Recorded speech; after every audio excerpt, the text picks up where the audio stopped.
Sure. Yeah. I mean, I think as far as the most important thing or qualities, um, I think certainly, like I said, technical questions is sort of a good way to make sure somebody's done their homework. But I think my when I was interviewing, and I guess I'd keep this in mind when I interview people now. I mean, I think for me, I was coming from a lateral, at least when I came to my more M&A role now. And so there, I think it was important to be able to talk about my experience and how that related to the role, and that sort of shows, not just all your experience, but also that what the job's going to entail.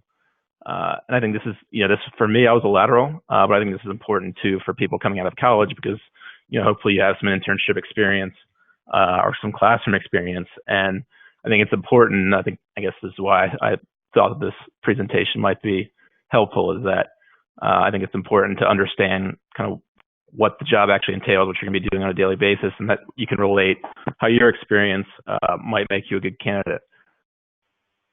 So for me, I think it's big that I had worked in my other job on transactions in a banking role, and had just been promoted there. Was able to show that I've been successful and able to relate my experience to the job, and also kind of like I said before, I think communication is big. I think it's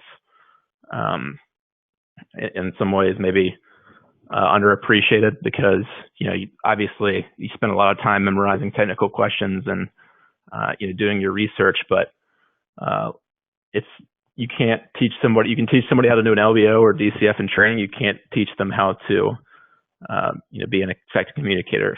If you haven't learned that, whether it's in your schooling or in your life at that point, it's gonna be very difficult for any sort of training program to turn you into an effective communicator. So a lot of times I think in interviews, you got to have to think of it like that. And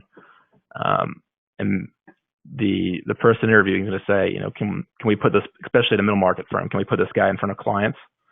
I think maybe raw brain power can get you further in bulge brackets because maybe, there maybe the modeling component can be a little bit more heavily weighted in terms of your time spent. But I think particularly in a middle market bank, we want somebody that we can put in front of clients. Sometimes maybe we won't because we'll know maybe we can't put somebody in front of a client because, but they're really smart. But I think that's a rare case, and I think it's, usually we have to have confidence. And I think part of that is because I think there's a trend towards promoting more from the analyst ranks. At my bank, we have a lot of the associates, or most of the associates, I would say, and really all the way up the ladder, guys that came in as analysts. So I think there's more of focus on the middle market banks today of looking for people that are going to be able to rise up, kind of above the analyst role, and so you're thinking kind of more down the road.